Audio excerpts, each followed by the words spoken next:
ಪಶ್ಚಿಮ ಘಟ್ಟ ಪ್ರದೇಶದಲ್ಲೂ ಕೂಡ ಮಳೆ ಮುಂದುವರೆದಿದೆ. ಪ್ರವಾಸಿಗರ ಸ್ವರ್ಗವಾಗ್ತಾ ಇರುವ ಚೋರ್ಲಾ ಘಾಟ್ ಜಲಪಾತ ಪ್ರಕೃತಿ ಸೌಂದರ್ಯಕ್ಕೆ ಜನ ಮನಸೋಲ್ತಿದ್ದಾರೆ.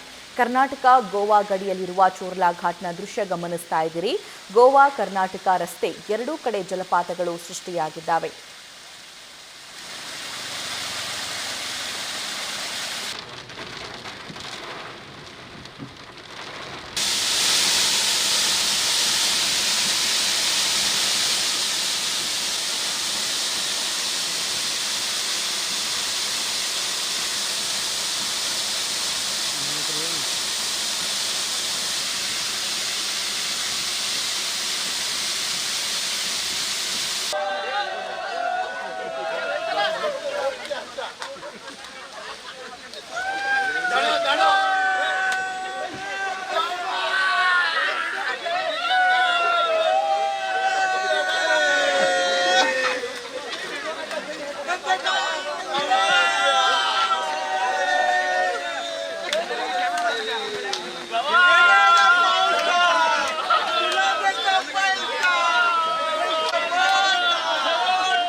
ಚೋರ್ಲಾ ಘಾಟ್ನಲ್ಲಿ ಟೈಟ್ ಆಗಿ ಮದ್ಯಪ್ರಿಯನ ರಂಪಾಟ ಗಮನಿಸ್ತಾ ಇದ್ದೀರಿ. ಚೋರ್ಲಾ ಘಾಟ್ ರಸ್ತೆಯ ಮಧ್ಯೆ ಸಖತ್ ಡ್ಯಾನ್ಸ್ ಮಾಡಿ ಹುಚ್ಚಾಟ ಮೆರೆದಿದ್ದಾರೆ.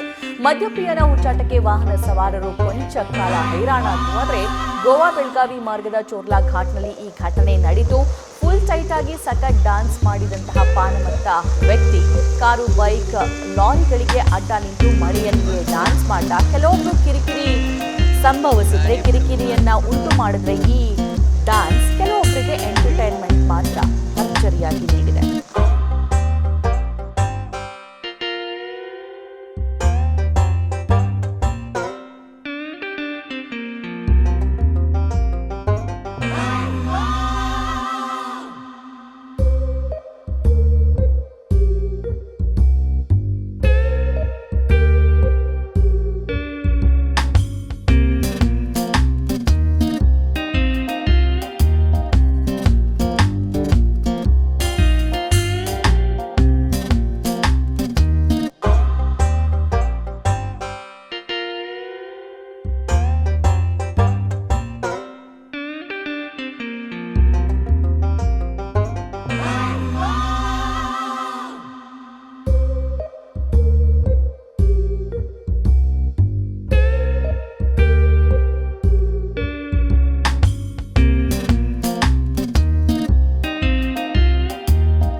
ಕಳೆದ ರಾತ್ರಿ ಮುಂಬೈ ನಗರದಲ್ಲೂ ಧಾರಾಕಾರ ಮಳೆಯಾಗಿದೆ. ತಗ್ಗು ಪ್ರದೇಶಗಳಿಗೆ ಮಳೆ ನೀರು ನುಗ್ಗಿ ಸಾಕಷ್ಟು ಅವಾಂತರ ಸೃಷ್ಟಿಯಾಗಿದೆ. ಭಾರೀ ಮಳೆಯಿಂದ ಮೆಟ್ರೋ ರೈಲು ಸೇವೆ ಬಂದ್ ಆಯಿತು. ಮುಂಬೈ ಪುಣೆ ಡೆಕ್ಕನ್ ಟ್ರೈನ್ ರೈಲು ಸೇವೆ ಇವತ್ತು ಕೂಡ ರದ್ದಾಗಿದೆ. ಹಲವೆಡೆ ರಸ್ತೆಗಳು ಜಲಾವೃತವಾಗಿದ್ದಾವೆ. ವಾಹನ ಸಂಚಾರ ಬಂದ್ ಆಗಿದೆ. ಠಾಣೆ, ಪಾಲ್ಘರ್, ರಾಯಗಢ್, ದಕ್ಷಿಣ ಕೊಂಕಣ, ರತ್ನಗಿರಿ, ಸಿಂಧುದುರ್ಗದ ಪ್ರದೇಶಗಳಲ್ಲಿ ರಾತ್ರಿ ಧಾರಾಕಾರ ಮಳೆ ಸುರಿದಿದೆ. ಕಳೆದ 6 ಗಂಟೆಗಳಲ್ಲಿ 300 ಮಿಲಿಮೀಟರ್ ದಾಖಲೆಯ ಮಳೆಯಾಗಿದೆ.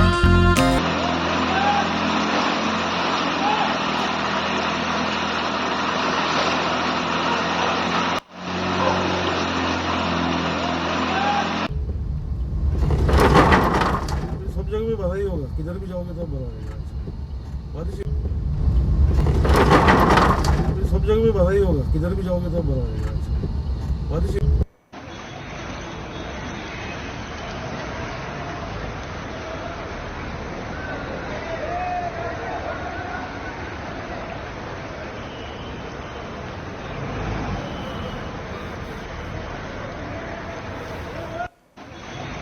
ಮುಂಬೈನ ದೃಶ್ಯವನ್ನ ಗಮನಿಸ್ತಾ ಇದ್ದೀರಿ. ಕಳೆದ ಸಲ ಮಳೆ ಬಂದಂತಹ ಸಂದರ್ಭದಲ್ಲೂ ಕೂಡ ಇದೇ ಚಿತ್ರಣ ಅಲ್ಲಿ ನಿರ್ಮಾಣ ಆಗಿತ್ತು. ಈ ಬಾರಿಯೂ ಕೂಡ ಮಳೆಯಿಂದ ಜನಜೀವನ ಸಂಪೂರ್ಣ ಅಸ್ತವ್ಯಸ್ತವಾಗಿಬಿಟ್ಟಿದೆ. ಮುಂಬೈನ ಹಲವಾರು ಪ್ರದೇಶಗಳು ಈಗ ಜಲಾವೃತಗೊಂಡಿದ್ದಾವೆ. ಹೊರಗಡೆ ಬರೋದಕ್ಕೂ ಕೂಡ ಜನ ಹೈರಾಣಾಗಿದ್ದಾರೆ. ಬೇಸ್ಮೆಂಟ್ಗಳಲ್ಲಿ ಗಾಡಿ ಪಾರ್ಕ್ ಮಾಡುವಂತಹ ಸ್ಥಳಗಳಲ್ಲಿ ನೀರು ನುಗ್ಗಿರೋದ್ರಿಂದ ಆ ಕಾರುಗಳು ಕೂಡ ಕೆಟ್ಟು ನಿಲ್ಲುವಂತಹ ಪರಿಸ್ಥಿತಿ ನಿರ್ಮಾಣ ಆಗಿದೆ. ಸೊ ಮುಂಬೈನಲ್ಲಿ ಲೋಕಲ್ ಟ್ರೈನ್ ಇದೆ, ಆ ಲೋಕಲ್ ಟ್ರೈನನ್ನು ಕೂಡ ಕೆಲವೊಂದಿಷ್ಟು ಪ್ರದೇಶಗಳಲ್ಲಿ ರದ್ದು ಮಾಡಲಾಗಿದೆ ಇವತ್ತು. ಕಾರಣ ಸಾಕಷ್ಟು ಮಳೆ ಆಗ್ತಾ ಇರುವಂತಹ ಹಿನ್ನೆಲೆಯಲ್ಲಿ.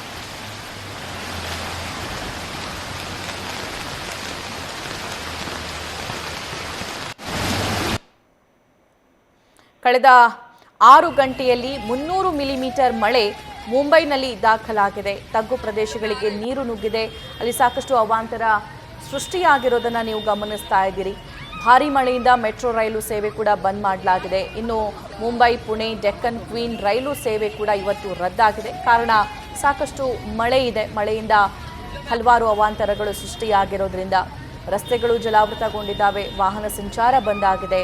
ಇನ್ನು ಥಾಣೆ, ಪಾಲ್ಘರ್, ರಾಯಗಢ, ದಕ್ಷಿಣ ಕೊಂಕಣ, ರತ್ನಗಿರಿ, ಸಿಂಧುದುರ್ಗದ ಪ್ರದೇಶಗಳಲ್ಲಿ ಕಳೆದ ರಾತ್ರಿಯೂ ಕೂಡ ಸಾಕಷ್ಟು ಮಳೆಯಾಯಿತು. ಇನ್ನು ರಾತ್ರಿ ಮಳೆಯಲ್ಲಿ ಸಿಕ್ಕಾಕೊಂಡಂತಹ ಜನ ಅವರ ಮನೆಗೆ ತಲುಪುವಷ್ಟರಲ್ಲಿ ಹೈರಾಣಾಗಿ ಹೋದರು.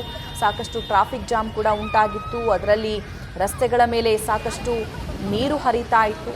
ಇದನ್ನು ಪಾರು ಮಾಡ್ಕೊಂಡು ಹೋಗೋದೇ ದೊಡ್ಡ ಹರಸಾಹಸದ ಕೆಲಸ ಆಗಿತ್ತು. ದೃಶ್ಯದಲ್ಲಿ ಬೆಳಗಿನ ಚಿತ್ರಣವನ್ನು ಸ್ಕ್ರೀನ್ ಮೇಲೆ ಗಮನಿಸ್ತಾ ಇದ್ದೀರಿ, ಯಾವ ರೀತಿಯಾಗಿ ಮಳೆ ಅಲ್ಲಿ ಅವಾಂತರಗಳನ್ನು ತಂದಿಟ್ಟಿದೆ ಅಂತ. ಕಾರ್ಗಳನ್ನು ಪಾರ್ಕ್ ಮಾಡುವಂತಹ ಜಾಗ ಕೂಡ ಸಂಪೂರ್ಣ ಜಲಾವೃತ ಆಗಿದೆ. ಸಾಕಷ್ಟು ಕಾರುಗಳು ಕೆಟ್ಟು ನಿಲ್ಲುವಂತಹ ಪರಿಸ್ಥಿತಿ ನಿರ್ಮಾಣ ಆಗಿದೆ. ಇದೆಲ್ಲ ತಗ್ಗು ಪ್ರದೇಶಗಳಿಗೆ ನೀರು ನುಗ್ಗಿರೋದು. ಇನ್ನು ದೊಡ್ಡ ದೊಡ್ಡ ಅಪಾರ್ಟ್ಮೆಂಟ್ಗಳ ಬೇಸ್ಮೆಂಟ್ಗೂ ಕೂಡ ಸಾಕಷ್ಟು ಪ್ರಮಾಣದಲ್ಲಿ ನೀರು ನುಗ್ಗಿದೆ. ಆ ದೃಶ್ಯವನ್ನು ಕೂಡ ಗಮನಿಸ್ತಾ ಇದ್ದೀರಿ. ಕೆಟ್ಟು ನಿಂತಿರುವ ತಮ್ಮ ವಾಹನವನ್ನು, ದ್ವಿಚಕ್ರ ವಾಹನಗಳನ್ನು ತಳ್ಳಿಕೊಂಡು ಹೋಗುವಂತಹ ಪರಿಸ್ಥಿತಿ ನಿರ್ಮಾಣ ಆಗಿದೆ. 6 ಗಂಟೆಗಳಲ್ಲಿ 300 ಮಿಲಿಮೀಟರ್ ದಾಖಲೆಯ ಮಳೆ ಮುಂಬೈನಲ್ಲಾಗಿದೆ.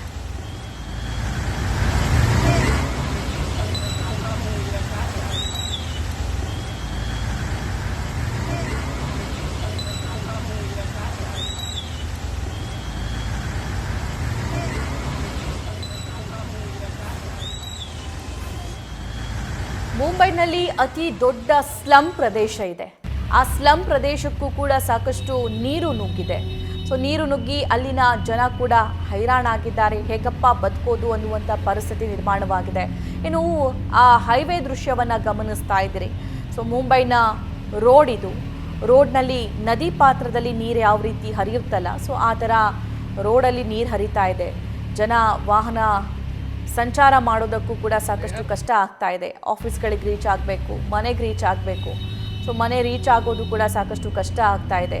ಆ ನೀರಿನ ಫ್ಲೋ ಜಾಸ್ತಿ ಇರೋದ್ರಿಂದ ಈ ಸಣ್ಣ ಪುಟ್ಟ ವೆಹಿಕಲ್ಗಳು ಕೂಡ ಪಾಸ್ ಆಗೋದು, ಪಾರಾಗೋದು ಒಂದು ಹರಸಾಹಸದ ಕೆಲಸ ಆಗಿಬಿಟ್ಟಿದೆ. ಅಕ್ಕಪಕ್ಕ ದೊಡ್ಡ ಟ್ರಕ್ ಹೋದರೆ ಅಥವಾ ಬಸ್ ಹೋದಂತಹ ಸಂದರ್ಭದಲ್ಲಂತೂ ಈ ದ್ವಿಚಕ್ರ ವಾಹನ ಸವಾರರಿಗೆ ಸಾಕಷ್ಟು ತೊಂದರೆಯಾಗುತ್ತೆ.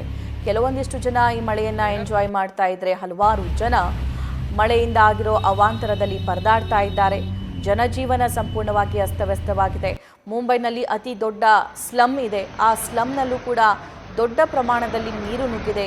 ಆ ಸ್ಲಮ್ನ ಜನ ಹೇಗಪ್ಪ ಬದುಕೋದು ಅನ್ನುವಂತಹ ಚಿಂತೆಯಲ್ಲೇ ಮುಳುಗಿದ್ದಾರೆ. ಸೊ ಕಳೆದ ವರ್ಷವೂ ಕೂಡ ಮಳೆಯಿಂದ ಇದೇ ತರಹದ ಪರಿಸ್ಥಿತಿ ನಿರ್ಮಾಣ ಆಗಿತ್ತು. ಈ ವರ್ಷವೂ ಕೂಡ ಇದೇ ಪರಿಸ್ಥಿತಿ ನಿರ್ಮಾಣ ಆಗಿದೆ. ಅಲ್ಲಿ ಮಳೆ ನೀರು ಹೋಗೋದಕ್ಕೆ ಜಾಗ ಇಲ್ಲ. ಸೊ ಹಾಗಾಗಿ ಇಂತಹ ಪರಿಸ್ಥಿತಿ ನಿರ್ಮಾಣ ಆಗಿದೆ.